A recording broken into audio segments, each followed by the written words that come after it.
Hello. So in this video, we're going to talk about Aristotle's Politics. Now, this is my overview video.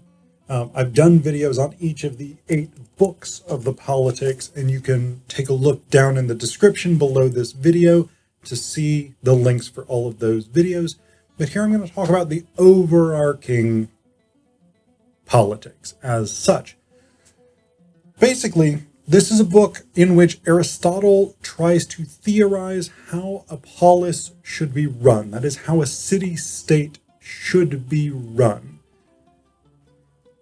How should the collective lives of the citizens be organized, and why? How should government offices be organized, and why?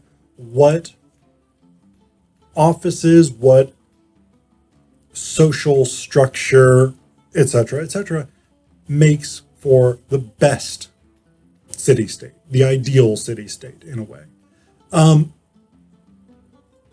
Aristotle covers a lot of different things.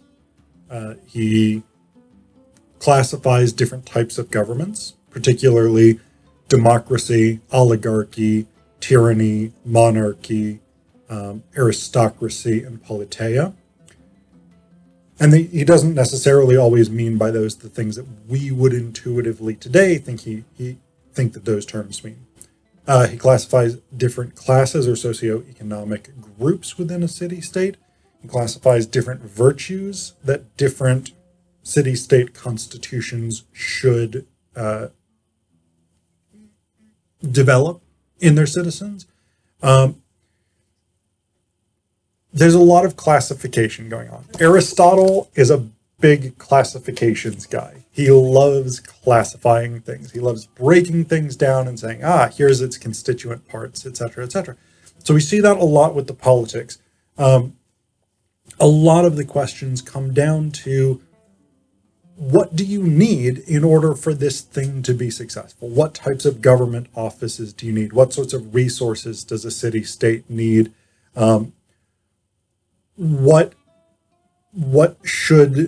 types of virtues, types of habits, reasoning, abilities, etc., should different types of constitutions attempt to promote amongst their citizens, and so on and so on. These are the kinds of things that he's basically dealing with. So I do want to briefly mention one thing, coming back to something that I had said just a second ago. Aristotle often uses terms, and this is at least the CDC Reeve translation. I don't read ancient Greek, so I can't speak to the way Aristotle talks about things in the original text, but at least in this translation, there are some times where the meanings of terms seem a little bit vague, or a little bit like maybe the same term is being used to mean different things in different places. Democracy is probably the biggest one. There are several places where Aristotle defines democracy as rule of the poor for the sake of the poor ruling in their own class interests. By contrast, he defines a politeia, which he thinks is the ideal constitution, a middle constitution is the term he uses. He defines a politeia as a constitution in which every citizen gets to participate, rich and poor, and there are some elements of oligarchy, some elements of democracy. Democracy largely in the sense of everyone gets a say, but oligarchy in the sense that there are some things, usually things like military positions or religious positions, priesthoods and things like this, that are held by the upper classes who have the leisure time to devote themselves to developing particular kinds of knowledge. So there is that classist element in a lot of Aristotle's work. Again, this is 4th century BCE.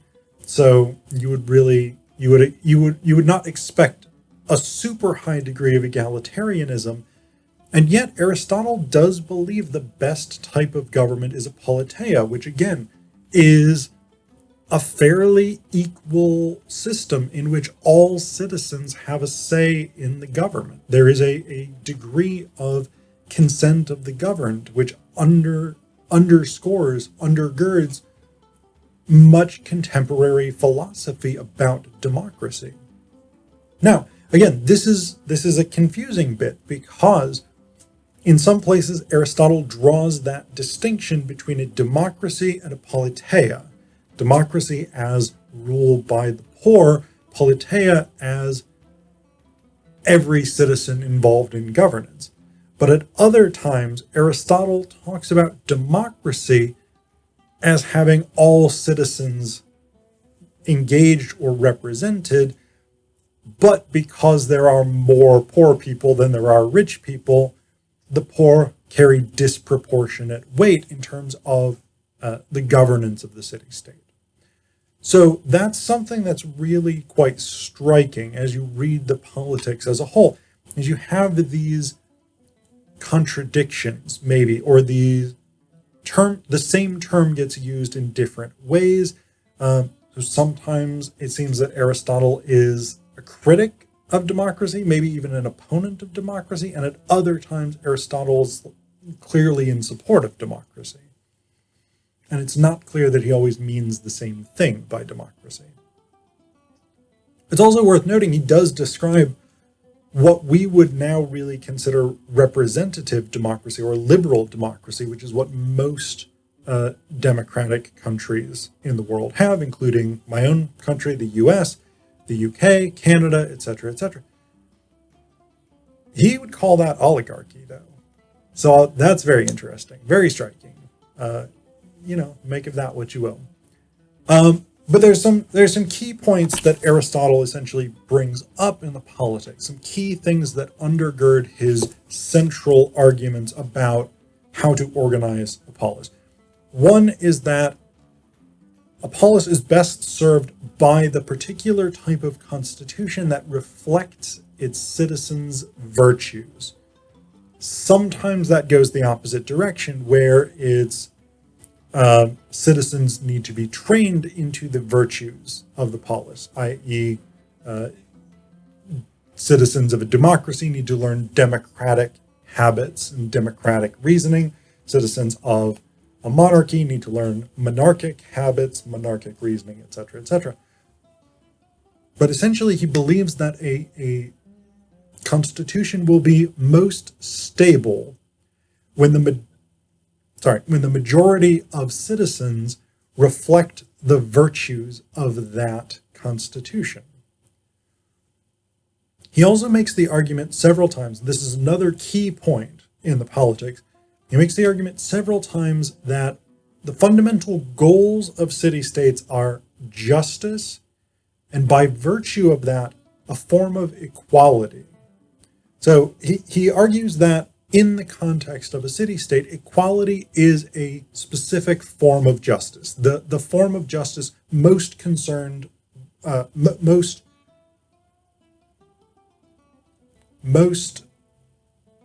invested, that the city-state as a whole is most invested in. What he means by equality, though, is not necessarily what we would today, in sort of common parlance, think of as equality. What he means is equality along social class lines. So those who are at the top should be treated that way. Those who are equals should be treated as equals. So everybody in the aristocratic classes should be treated the same way. Everybody in the poorer citizen classes should be treated the same way. Everybody who's a slave should be treated the same way, etc., etc. Yes, he does support slavery in this, and that's a huge problem. Hot take right there. Slavery is bad. Hashtag no slavery. But the other component of this equality is that people who are not equal should not be treated equally. So the rich should not be treated equally with the poor. They should be treated differently to reflect the differences in their quality.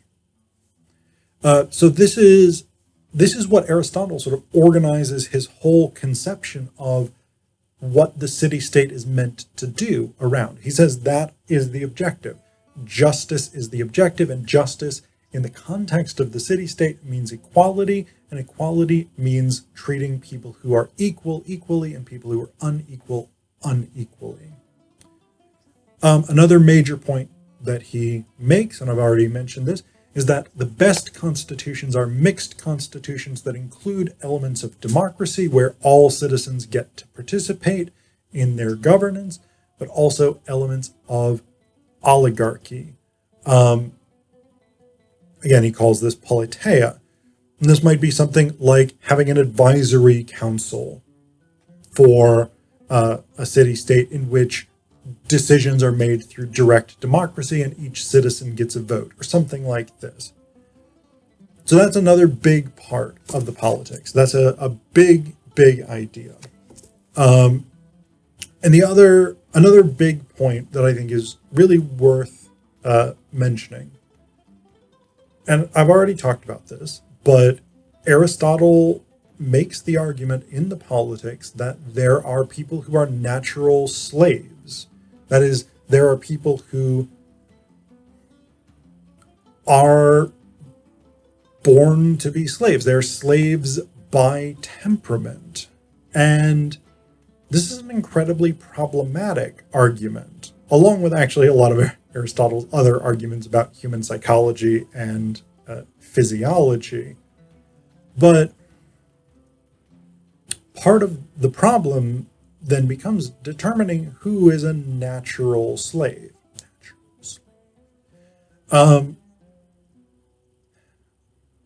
Because that can very easily get turned in a number of racist, xenophobic, or otherwise bigoted directions. And indeed, Aristotle does actually talk about how non-Greek races are naturally servile, particularly Asians, by which he means people in the Middle East, the Levant, under the Persian Empire or Babylonian Empire, Egyptians, etc., etc.